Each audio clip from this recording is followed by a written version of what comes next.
Olá, eu sou Carole e faço parte da equipe psicossocial do Sejusc Famílias. Esse é o nosso podcast falando de famílias.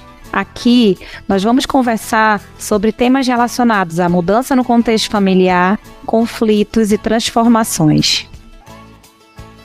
No episódio de hoje, Igor Trindade, assessor jurídico da 8ª Vara de Famílias do Tribunal de Justiça do Amazonas, e Geneto Guerreiro, que integra a equipe do podcast, irão falar sobre o tema Pensão Alimentícia. Você pode acompanhar o nosso trabalho por meio da nossa página no Instagram, @falando-de-famílias, onde postamos conteúdos relacionados às dinâmicas e transformações familiares.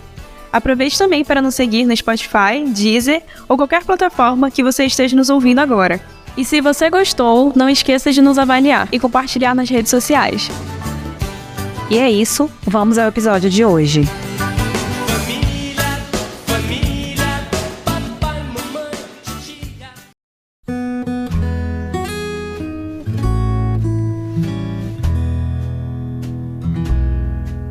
Olá, eu me chamo Sander Firmo, sou parte da equipe do Psicossocial do Sejusc Famílias e hoje eu vou estar aqui com vocês mediando essa conversa, onde vamos falar sobre alimentos e pensão alimentícia. Hoje temos como convidados para falar um pouco sobre essas questões Igor Trindade, que é o assessor da 8ª Vara de Família TJ. E aí, como é que você tá? Olá, bom dia, tô bem, tudo jóia. É um prazer estar aqui com vocês fazendo parte desse podcast. É o primeiro que eu tô participando, então espero que a gente consiga aí fazer uma boa conversa, um bom diálogo com vocês aqui.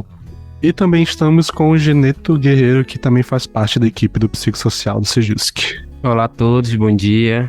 É um prazer estar participando aqui também, é a minha primeira gravação no podcast, então vai ser desafiador, mas tenho certeza que a partir dessa conversa aqui vamos passar muitas informações que são pertinentes, que tem muitas pessoas que vêm aqui ao nosso trabalho, ao nosso setor e têm dúvidas, então vai ser um momento de esclarecer e trazer novas informações, então eu estou muito feliz de estar participando. Na segunda parte desse episódio, nós iremos responder algumas questões mais específicas sobre a pensão alimentícia. Mas, para deixar o lembrete que antes de vocês ouvirem esse episódio, nós temos a primeira parte que também falamos sobre questões relacionadas à pensão. Então, fica aqui o convite para vocês retornarem lá para o primeiro episódio e depois voltar para cá para continuar ouvindo. Então, é isso. Vamos para o episódio.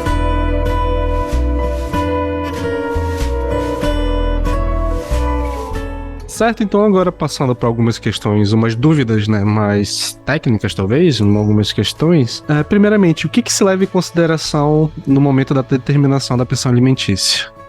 Perfeito, né? Então a gente já conversou um pouco do direito, até mesmo da repercussão, né? Do leque de opções que se tem. E agora é o principal, né? Como é que esse valor vai ser encontrado? Como é que o juiz pensa? Como que eu posso aí fundamentar o valor que eu tô querendo para pensão alimentícia? Eu posso pedir R$1 milhão? Eu posso pedir 2 milhões? Como que funciona isso? Então, aí a gente vai entrar agora nessa forma de análise, realmente, do que a gente chama de quanto alimentar. É o que se paga, é o valor, é o percentual. Então, para isso a gente sabe que é um binômio, né? Então, a doutrina fala, a jurisprudência se entende, que é o binômio necessidade e possibilidade, né? Então, são as necessidades daquele que vai receber a pensão alimentícia, o alimentando, né? Então, o filho que está ali para receber, quais são as necessidades dele? Aí a gente tem que pensar que é necessidade ampla. Embora o nome sugira alimentos, né? A pensão alimentícia ela não envolve só alimentos. O feijão, o arroz, o macarrão, o pão, o lanche da tarde, o café da manhã não é só isso. Pensão alimentícia para a justiça, para o direito de família, é tudo. Então vai envolver medicamentos, vestimenta, lazer, vai envolver educação, né? Embora alguma parte da doutrina faça uma diferença, assim, entre alimentos, o natura, né, o de subsistência, o de se alimentar, para os alimentos que seriam civil, que é esse da educação, do lazer e tal, na prática não há diferença, porque nós precisamos de tudo isso, como o Geneto falou, faz parte de assegurar para esse filho a cidadania, né? Então, a pensão alimentícia, ela engloba tudo. Contudo, o costume faz, diante das possibilidades daquele que paga a pensão alimentícia, haver realmente um direcionamento, né? Então, se a gente fala de uma pessoa que não tem tantas condições financeiras para assistir seus filhos, infelizmente, o valor da pensão alimentícia ele vai ser destinado para os alimentos. E aí é preciso a gente tentar um outro jeito de assegurar para esse filho, para essa filha, para essa criança, a vestimenta, os medicamentos, uma educação, um curso profissionalizante, como uma obrigação subsidiária, mas não principal.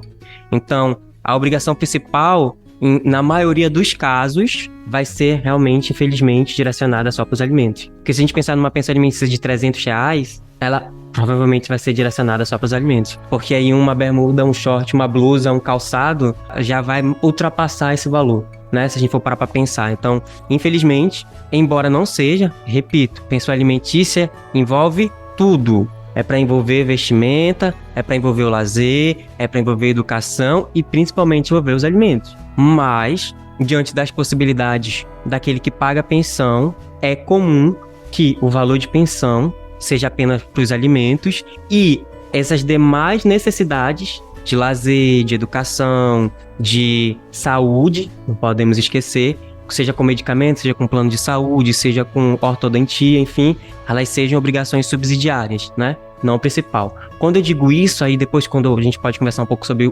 como que eu cobro isso, ela é importante. Porque dependendo da forma que está ali nesse acordo ou nessa sentença, nesse título executivo, é uma expressão técnica do direito, é que eu vou poder cobrar de forma diferente também, tá bom? Então aí, necessidade é tudo que a criança precisa para assegurar a sua cidadania. Então, abre o leque e elenca aí tudo que essa criança precisa. E essas necessidades, elas são variadas. Então, pode ser que numa família que tem 2 filhos, a necessidade deles 2 variem, né? Então, pode ser que um filho, ele tenha uma situação de saúde que enseje necessidades maiores do que o outro filho. Então, as necessidades, elas também podem variar dentro de um mesmo núcleo familiar, tá? E aí a gente tem as possibilidades. A possibilidade é daquele que paga. Então, como que ele trabalha, com o que ele trabalha, qual é a renda mensal que ele ofere. Então, isso seriam as possibilidades. Então, é importante também colocar aqui que quem vai colocar na balança isso podem ser as partes dentro da outra composição, né? Elas mesmas conseguem aí fazer esse juízo de valor dessas necessidades e possibilidades, ou juízes fazendo isso na sentença, ponderando tudo aí dentro da proporcionalidade, né? Será que essas necessidades as necessidades dessas crianças, elas são de R$800, mas olhando para as possibilidades aqui do pai ou da mãe que vai pagar a pensão alimentícia, ele não consegue pagar esses R$800. Então, proporcionalmente, ele consegue pagar aí uns R$500, uns R$600, é o máximo. Porque se ele não pagar, ele vai ser cobrado. E aí, não é o ideal, né? O ideal é que a gente estabeleça obrigações que esse pai consiga cumprir. Porque senão, vai gerar um outro problema. E aí eu acho que um cumprimento de sentença, a cobrança dos alimentos, desgasta ainda mais a relação, entende? Porque aí vai ser desgastar o que já não era bom, vai ficar péssimo, e o que era bom vai ficar ruim. São coisas que podem ser ditas voluntariamente, ou até mesmo no momento de chateação, né? Sai, todo mundo pode falar isso. Então, no momento de chateação, a mãe pode dizer: pô, meu filho, a gente não vai conseguir hoje porque teu pai não depositou dinheiro. Aí o filho vai se voltar contra o pai. Pô, pai, hoje eu tinha marcado para ir pro cinema, eu não vou porque eu só não dei a pensão alimentícia. Então, eu acho que essa parte de cobrar, ela é ainda mais delicada do que o fixar os alimentos, né? Então, eu acho que quando a gente fala de pensão, então temos a necessidade, as possibilidades e essa proporcionalidade que é feita pelo juízo, pelas partes, diante dessa análise do que é razoável, do que é ponderável, né? Desses 2 princípios, da necessidade e das possibilidades. E aí muito perguntam assim, é 30%? É 30% do salário mínimo? É 30% do que ele ganha? Não. Se a gente está numa balança que varia, esse percentual ele também vai variar. O que acontece é que a jurisprudência ao longo do tempo, verificando e ponderando, fazendo esse juízo de proporcionalidade, ela verificou que na maioria dos casos se chegava a esses 30%. Quando estava brigando muito, analisando tudo que estava sendo colocado, seria esses 30%. Mas não é rígido. Isso não tem estabelecido em lei e nem tem uma súmula, não tem, pelo menos eu desconheço, que se estabeleça que é 30% do percentual. Então não tem esse percentual prévio estabelecido. Isso vai depender mesmo das necessidades. Até porque, veja, seria injusto uma criança que tem uma necessidade de alimentos qualificada, com saúde, com diversas situações, necessita de medicamento, acompanhamento médico, uma série de coisas que ela precisa, a gente estabelecer 30% do salário mínimo vigente. sendo que talvez esse pai pudesse contribuir mais aí de uma outra forma, até mesmo, entendeu? Então não é enrijecido, não. Trazendo disso uma dúvida rápida, que às vezes surge pra gente também. Existe um valor mínimo que precisa ser estipulado? Boa. Não existe um valor mínimo também, né? Agora a gente tem uma situação que esse valor ele não pode ser irrisório. Veja, é claro que cada necessidade é uma necessidade, cada possibilidade é uma possibilidade. Então, às vezes, aquele pai ele realmente só pode dar R$150. E a mãe acordou aquilo em audiência. Então, aí é algo que até o Dr. Gildo conversa muito conosco dessa interferência do Estado naquilo que está sendo acordado de boa fé. Porque também não é interessante, como eu falei para vocês. Tá, R$100 é pouco, é muito pouco, a gente sabe que é muito pouco. Mas eu vou arbitrar R$300, sendo que ele não vai ter como, ele é ambulante, vamos supor assim. Ele não consegue oferir renda nem fixa, nem nada. É muito incerta a renda dele. Fixar um valor de R$300 para depois ela vir cobrar ele ser preso e desgastar ainda mais essa relação, sendo que eles acordaram ele voluntariamente. Então, acho que isso vai ficar a cargo de cada juízo, né, de cada magistrado, de cada juiz, estabelecer o que ele entende como valor mínimo. Esse é um critério dele. E dos promotores de justiça, no interesse dos menores, avaliarem esses percentuais. Mas, em termos de legislação, também não tem um valor mínimo. Mas não é razoável que o valor seja irrisório ao ponto de ser quase insignificativo para a subsistência daquela criança, entendeu? Então, assim, mas isso vai ficar a cargo mesmo de cada juízo determinar dentro do convencimento dele, do entendimento dele, daquilo que ele traz de vida e do entendimento jurisprudencial, doutrinário, o que ele entende como juiz. Olha, equipe, chegou a esse percentual, a gente não tem como fazer. Se vocês estiverem em audiência, conversa com as partes, vê se ele não consegue propor um pouquinho a mais, vê se ele não consegue estabelecer uma ajuda subsidiária com medicamento, com vestimenta, ou se ele de 3 em 3 meses ele pode pagar um pouco a mais, sabe? Então isso vai ficar a cargo mesmo de cada juízo. E um pouco nesse assunto, né, falar de uma experiência que eu tive numa audiência, né, que uma das partes trocou um processo pedindo 30% do salário mínimo, né? Enquanto a outra parte, ele era desempregado, um trabalhador informal, e que, de acordo com o valor, dava mais uns 300 e pouco, né? Então, ele não tinha como arcar com esse valor ao final do mês, mas ele teria como estar disponibilizando um valor durante a semana. Por exemplo, durante a semana eu posso dar R$100, R$150. Quando foi feita a soma de quanto ele daria nas 4 semanas, daria quase o dobro do que ele desse só 30% do salário mínimo. Então é importante que as partes conseguiram ali na audiência elaborar, criar uma dinâmica que fosse boa para todos e que no final superou a expectativa de que era para ser 30%, na realidade foi mais do que 30%. E isso não afetou a condição dele financeira, porque ele ganhava semanalmente, e se ele fosse dar só no final do mês, tem que pagar, tem alimentação, tem transporte, tem dívidas. Então acaba como fosse no final do mês e se não tivesse aquele valor. Mas então foi uma maneira que ele viu que eu dando por semana, eu poderia ajudar muito mais do que eu desse só no final do mês.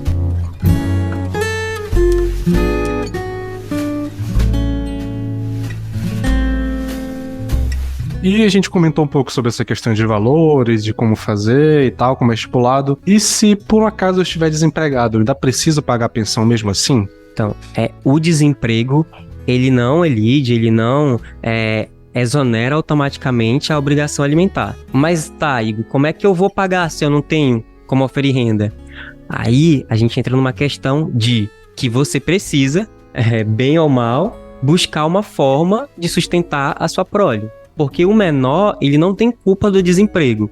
Se você estivesse ainda casado, se você está com seus filhos na sua residência, você automaticamente precisaria e buscaria qualquer forma de subsistência. Porque antes de sustentar seus filhos, você precisa também se sustentar. Você precisa comer, você precisa se locomover, você precisa se transportar. Então, que essa situação de desemprego seja temporária, que você não permaneça nessa situação.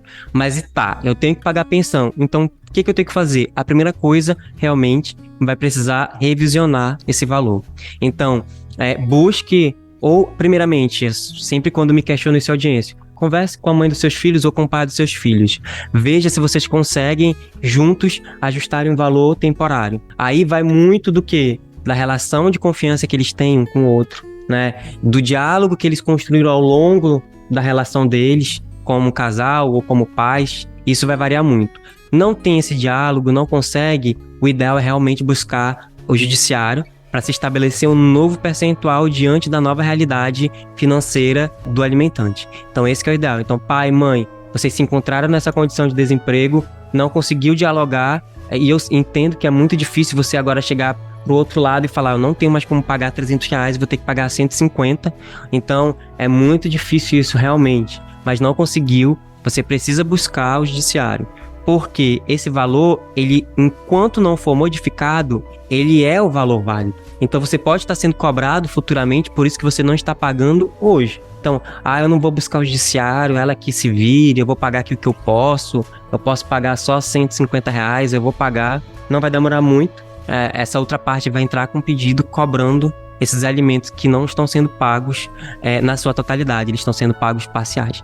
Então, se você está desempregado e não conseguiu consensualmente dialogar com a outra parte para estabelecer um valor temporário, e eu digo que é temporário porque eu espero que a sua condição de desemprego ela modifique e você consiga retornar a contribuir com o que você ofertava, contribuía, prestava anteriormente para os seus filhos, aí você realmente precisa buscar o judiciário para reduzir. E aí, o que vai ser tratado? As mesmas coisas, necessidades e possibilidades, e principalmente a modificação das possibilidades daquele que paga pensão alimentícia. Se não ficar configurado uma modificação significativa, eu era autônomo quando eu acordei ou quando se estabeleceu esse percentual anterior. Hoje, eu continuo sendo autônomo. Não tem uma modificação significativa, você tem que melhor embasar o seu pleito, a sua justificativa para ensejar a redução dos alimentos.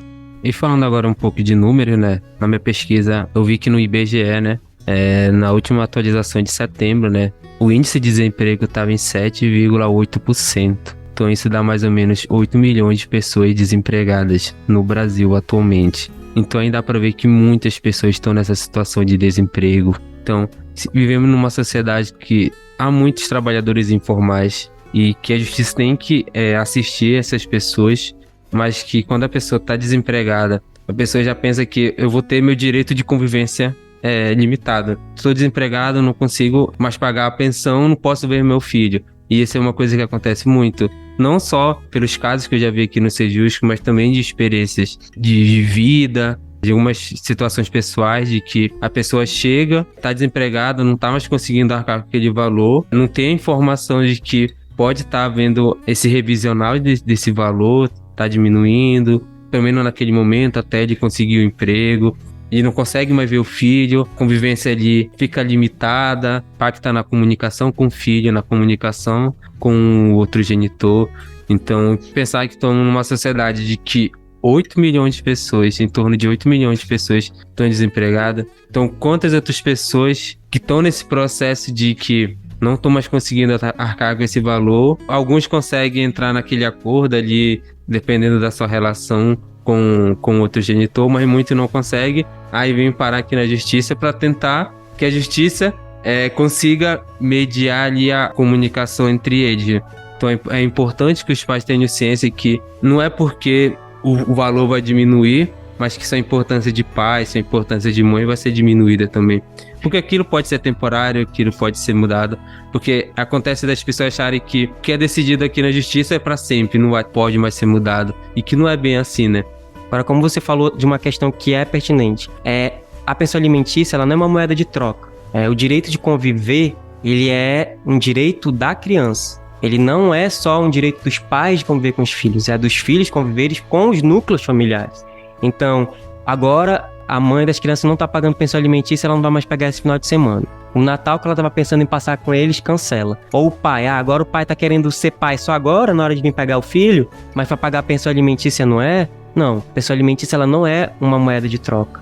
O direito de convivência ele não é negociável, não é vendido e não é comprado. A criança ela precisa disso. Ela precisa conviver com os núcleos familiares. Então isso tudo a gente tem que ter muito cuidado. Eu sei que é difícil separar as coisas, como a gente conversou ainda agora, às vezes saem voluntariamente, às vezes tem uma relação desgastada pelo tempo, que não tem um diálogo. Muitos casos eles falam, você tem o contato dela? Não tenho o contato dela. Mas como que você fala aos seus filhos? Minha mãe, a avó, ou a vizinha, ou um tio é que faz esse meio de campo, né? Então a gente compreende que essas dinâmicas às vezes são muito desgastadas, mas é preciso entender que os filhos eles precisam conviver com os pais, com os núcleos familiares. Não importa se a madrasta não gosta da ex-esposa, ou se o padrasto não gosta do atual companheiro, enfim, isso não é significativo quando a gente está falando do direito de convivência. Então, pode estar devendo 1 ano de pensão alimentícia e você está 1 ano na boa-fé ligando, pedindo, olha, paga pensão e não está pagando.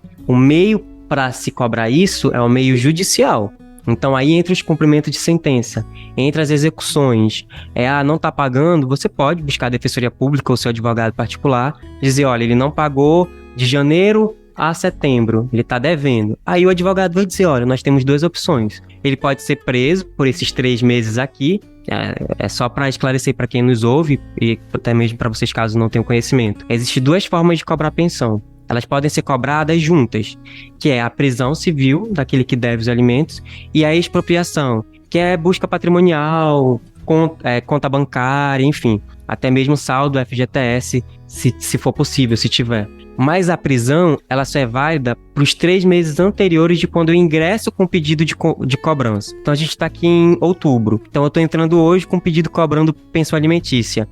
A tabela da prisão, os meses que eu posso cobrar prisão vão ser outubro, setembro e agosto. Então, são só esses 3 meses. Os meses anteriores, Igor, janeiro, fevereiro, você pode cobrar. Mas ele já não vai mais ser pela prisão, ele vai ser pelo rito da expropriação. Já é um outro trâmite processual. Aí, quando o pai ou a mãe, o devedor de alimentos, ele for ser intimado, ele já vai ser intimado das 2 tabelinhas bonitinhas ali, e ficando ciente que se ele não pagar, vão ser adotadas medidas pertinentes a cada rito. Qual é a medida mais eficiente? Prisão. Realmente a prisão é a medida mais eficiente, gera toda uma mobilização familiar, fazem rifa, fazem empréstimo e aí realmente é pago aquela pensão alimentícia. Então, mãe e pai, se você tem aí um débito alimentar, busque quitá-lo. Se você quer cobrar, não obstaculize, não impeça a convivência do seu filho com o genitor que está devendo pensão alimentícia.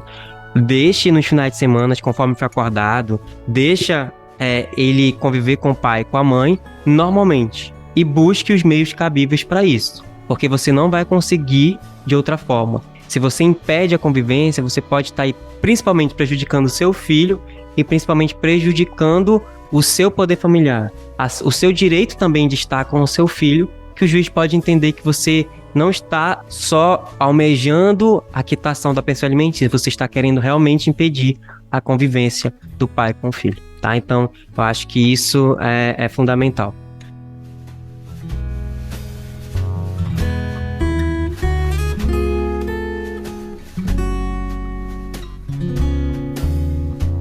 E para finalizar, uma última pergunta aqui. A gente aqui no podcast já falou várias vezes sobre as questões da guarda compartilhada, a gente sempre esclarece aqui que a guarda compartilhada é uma divisão de responsabilidades, e que não é só uma divisão de quanto tempo fica com um ou com o outro, a gente já frisa muito aqui. E nesse caso, se a gente sempre fala aqui que as responsabilidades têm que ser divididas, eu ainda preciso pagar a pensão mesmo se eu estou no regime de guarda compartilhada? É importante frisar, né, que a guarda compartilhada é uma coisa e a pensão alimentícia é outra. Porque quando as pessoas chegam aqui no âmbito da justiça, entendem que tudo engloba. É um pouco de que a gente conversou lá no início, né? A pessoa está necessitando daquele valor de alimentos naquele momento, mas não entra na justiça achando que aquilo já vai desencadear para uma guarda compartilhada. E que se a outra parte tem um poder financeiro maior que o meu, vai pegar meu filho, vai pegar minha filha, eu vou perder a minha guarda. E que não é exatamente isso, né? Que a guarda compartilhada, como o Sandro já trouxe, vai ser uma divisão de responsabilidade. Na guarda compartilhada, a gente entende que os pais têm a capacidade de tomar as decisões em conjunto, em que vão ser tomadas aquelas decisões para o melhor para o filho, isso independente da maneira que vai ser dividida a convivência, né? E só trazendo um pontinho um pouco da última fala, que é envolvendo a convivência, e que os pais têm que estar cientes que a criança tem o direito de conviver tanto com o pai, com a mãe, que é um direito dele de conviver, e que se o valor da pensão não está sendo pago, que já tem um certo tempo que aquele valor não está chegando, que o pai ou a mãe vá à justiça, encontre os meios necessários para fazer a cobrança daquele valor. Mas a convivência já é uma outra situação, porque é um direito da criança. Então, se a criança não está recebendo o valor da pensão, aí a pessoa vai dificultar ainda mais o convívio com o pai. Então, vai ser 2 direitos da criança que vão estar sendo violados, que é o direito de se manter financeiramente, para estar subsidiando aquele desenvolvimento daquela criança, e a convivência com os pais. Então, quem vai ser o maior prejudicado nesse momento? Vai ser a criança. É a partir disso que a gente entende que a guarda compartilhada é a melhor modalidade para aquela criança, porque vai ser nessa modalidade que os pais vão ter o mesmo peso nas decisões. Não vai ter uma balança, um vai decidir menos, outro vai decidir mais, que há ali um equilíbrio nas decisões. Então, quando pensa que eu estou numa guarda compartilhada, mas eu não estou pagando alimento, ali tem que haver tomada de decisões racionalmente, né? Não emocionalmente. Então, mas que tenham ciência de que a pensão alimentícia é uma coisa e a guarda compartilhada é outra. Perfeito, Ineta, é isso mesmo. Bom, quando a gente fala de guarda compartilhada, como você disse, é o ideal, essa divisão de responsabilidade, principalmente para os filhos, e também o judiciário já entendeu que ela realmente é a forma mais eficaz. Então, tanto que ela é regra. Pelo Código Civil, a guarda compartilhada passou a ser regra. Então, havendo disputa, o juiz vai entender pela guarda compartilhada e ele vai ponderar como que essa convivência vai ser estabelecida, como que vai ser feita essa divisão de responsabilidade. E aí agora, trazendo para o questionamento, se a guarda compartilhada, ela pressupõe o dever de pagar a pensão? Sim, mas aí vai depender de como essa guarda compartilhada ela está sendo exercida de fato. Que pode ser uma guarda compartilhada com residências alternadas, é uma forma, embora o nome sugira compartilhamento, não é automaticamente uma semana com um e uma semana com outro, não é isso. O compartilhamento, como o Geneto falou, é de responsabilidade, é de tomada de decisões, é de escolher em comum acordo as questões relativas aos filhos. Então, se não tem um domicílio, como se utiliza muito hoje, de referência, se o domicílio vai ser alternado, passa uma semana ou 15 dias com o pai, ou 15 dias com a mãe, sendo a guarda compartilhada, pode ser que não há necessidade de arbitrar e de se estabelecer uma pensão alimentícia. Ou ainda que seja dessa forma, eles podem entender, ou até mesmo o juiz pode entender, olha, tudo bem, é dessa forma, mas a mãe não tem tantas condições financeiras. Vai precisar de um suporte de algum valor quando os filhos passarem a ficar ali com a mãe durante essa semana e entender que precisa ser arbitrado a pensão alimentícia. Ou pode ser que eles estão na guarda compartilhada e o lar, vamos colocar assim, de referência, ou majoritariamente os filhos ficam com a mãe durante a semana. E aí precisa de um apoio financeiro do pai. E aí novamente se estabelece uma pensão alimentícia. Então vai depender muito realmente do contexto, né? Vai depender de como essa guarda compartilhada ela está sendo colocada ali na prática, né? Pode ser que eles acordem que a mãe vai ser a responsável financeira e automaticamente o pai precisa pagar a pensão alimentícia, estabelecer dentro desse acordo um valor para que a mãe administre. Então a mãe que vai pagar o colégio, a mãe que vai pagar o plano de saúde, a mãe, mas o pai vai colaborar com a sua parte financeira, com um valor, para que a mãe administre, como se eles estivessem casados, como se eles estivessem juntos. E aí há realmente esse compartilhamento de responsabilidade, de decisões, compartilhamento da convivência. E só quem colhe os frutos disso são os filhos, né? Os louros. Então, é realmente o ideal. Isso requer, sim, uma participação ativa de ambos os genitores, requer, sim, um bom diálogo, mas ainda que não tenha um bom diálogo, as partes podem construir esse relacionamento, esse diálogo com o tempo. Então, sendo objetivo quanto à pensão alimentícia, sim, a guarda compartilhada é possível ainda ocorrer o arbitramento, o estabelecimento da pensão alimentícia para os filhos, né? Então não há óbice a esse pedido e nem ao acordo entre as partes acerca disso. E que no final das contas quem vai ser o maior beneficiado é a criança, é o filho, é a filha, é o adolescente, porque quando se pensa na pensão alimentícia, nos alimentos, quando os pais conseguem criar ali uma dinâmica num valor que seja melhor para todos, que não vá prejudicar. Isso acaba ajudando no relacionamento de ambos, porque acabam se comunicando melhor, a convivência melhora. Então é tudo em escala, né? Tudo vai contribuir para aquela família, para aquela dinâmica familiar. Está sendo criado ali um ambiente acolhedor para aquela criança e que ela possa ter mais possibilidades com os pais dando aquele suporte não só financeiro, mas suporte emocional, intelectual. Então é muito importante que essa dinâmica entre pai, entre mãe ou entre responsáveis seja saudável e que quando eles chegam aqui no âmbito da justiça, que eles pensem que estão aqui para tomar decisões pelo aquele que ainda não pode tomar decisões por si, mas que as decisões que eles vão tomar aqui hoje vai refletir lá na frente, vai tornar aquela criança, aquele adolescente em uma pessoa que tenha uma estrutura melhor que ele tem hoje. E assim, trazendo um pouco também pro lado da psicologia, algo que dá pra gente acrescentar sobre essa questão, né, de o que pode melhorar com essa relação, né, de conseguir estabelecer um valor que seja possível, que esteja ali na possibilidade de ambos. Tem toda a questão de pode evitar muitos problemas psicológicos. A gente até comentou em algum momento, o Igor trouxe sobre questões ali de um caso que envolveu transtornos, ansiedade, tudo isso pode estar envolvido nesse processo. E para além disso, do que pode ser evitado, o fato de ajudar, né, de estar contribuindo na criação e na alimentação da criança. Claro, a gente está usando aqui a alimentação no contexto geral. Tem esse valor físico, tem o valor monetário, mas também tem um valor simbólico do que aquele ato de estar participando daquilo vai significar para aquela relação, e principalmente levando em consideração que a alimentação e o ato do cuidado é uma forma de criação de vínculo. Então, estar participando ali, mesmo que não seja você que esteja dando o alimento, mas você está participando da compra daquele alimento, por exemplo, já tem um valor simbólico de que você também está ajudando no cuidado.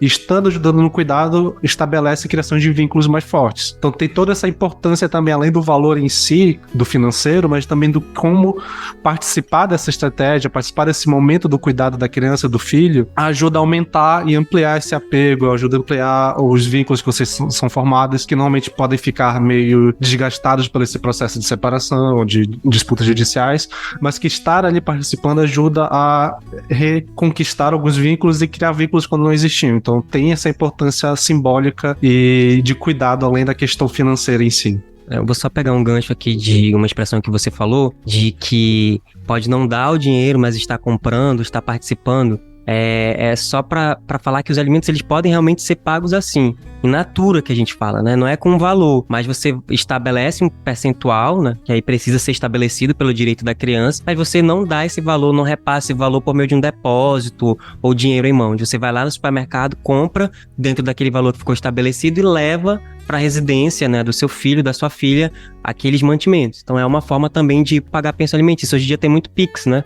Mas isso seria alimentos in natura, também seria uma forma. Agora, isso que vocês dois colocaram é muito importante e eu acho que isso seria o ideal. Eu acho que cada vez mais o judiciário ele tem que buscar, eu vejo isso também, com base no que o doutor conversa com a gente, assegurar as partes o domínio das próprias vidas.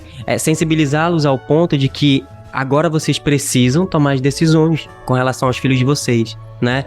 A criar esses vínculos, a exercer de fato o poder familiar. Então, a partir do momento que a gente consegue alcançar isso, aí sim as nossas decisões, os acordos, eles são eficazes, efetivos a longuíssimo prazo e provavelmente essas partes nunca vão voltar. Porque se a gente não faz isso, a gente meio que estabelece essa relação com o jurisdicionado, com os interessados, com as partes processuais, de que eles sempre precisam buscar o judiciário para resolver qualquer demanda deles. Então eles não vão conseguir resolver, precisa majorar os alimentos, eles não vão conseguir dialogar sobre isso.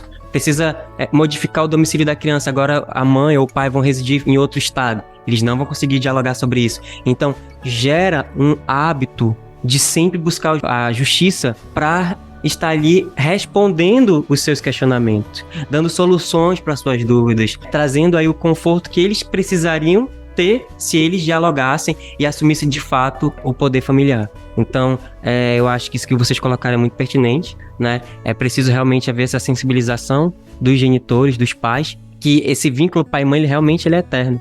E se cada vez eles buscam estabelecer o diálogo, vai ser melhor para eles, para resolverem os problemas que não raro vão acontecer, porque é normal, e principalmente para os filhos, que estão vendo que os pais estão aliados, que embora tenham dificuldades, que embora discordem, eles estão conseguindo alcançar soluções excelentes para eles, né, para os filhos. Então, isso eu acho que é fundamental.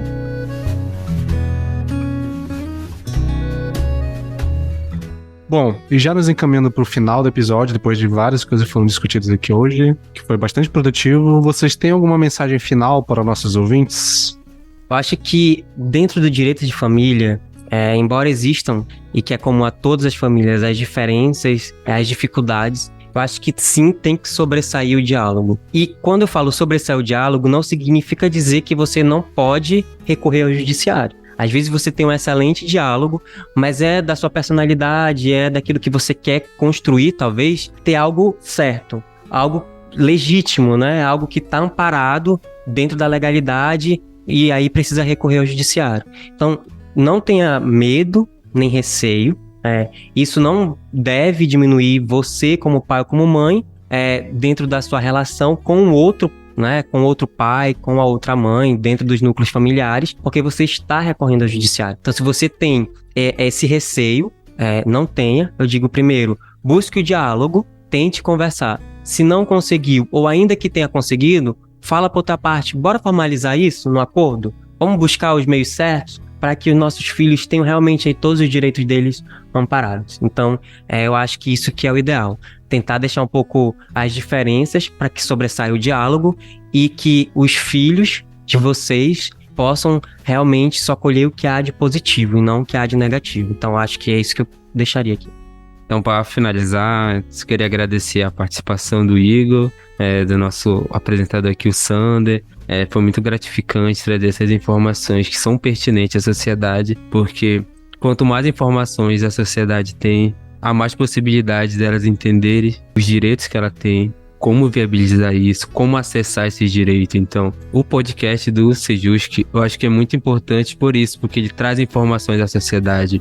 E são informações pertinentes, né? Que muitas das vezes, aqui no nosso trabalho dia a dia, muitas das vezes são informações básicas, que pode ser básica pra gente, mas para muitas pessoas não tiveram acesso por diversas situações. E não entende muito bem como que são os seus direitos atualmente, porque a justiça vai mudando. A partir do momento que a sociedade vai mudando, a justiça também vai mudando. Então, que as pessoas, através do podcast, que seja esse meio de busca de informações, e novamente agradecer, e foi um prazer. Só para não deixar passar também um agradecimento ao convite, e qualquer coisa a gente está aí à disposição. Realmente foi muito satisfatório colocar esse tema que, como eu falei, realmente ele acho que todas as ações do direito de família têm pensão. O divórcio tem filhos, tem pensão. Guarda tem pensão. Tem as ações só de pensão alimentícia. Às vezes uma guarda excepcional para um tio tem pensão. Então, esse é um tema muito pertinente e está no nosso dia a dia. Então, agradeço a confiança pelo convite e qualquer coisa nós estamos aqui sempre disponíveis também. Um abraço a todos. Bom, e é isso. Então, agradeço a todos os ouvintes que chegaram até aqui. Espero que vocês tenham curtido o nosso papo e que tenha sido útil para vocês, tenha ajudado de alguma forma. Lembrando que você pode deixar suas dúvidas, falar se vocês querem mais algum episódio sobre esse tema aqui nos comentários, tanto do Spotify como também no nosso Instagram. Inclusive, já deixo aqui também a propaganda no nosso Instagram, né, o @falandodefamilias, que lá vocês vão ter muitos conteúdos sobre o que a gente abordou aqui também, e vocês podem deixar suas dúvidas por lá. Se tiver alguma pergunta, alguma questão, mesmo que seja pro Igor, manda pra gente que a gente caminha pra ele e depois consegue responder vocês. E é isso, muito obrigado e até o próximo.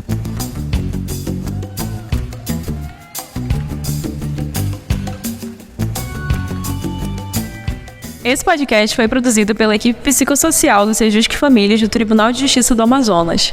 Para acompanhar o nosso trabalho, acesse o nosso Instagram e TikTok, @falandodefamilias. Até o próximo episódio!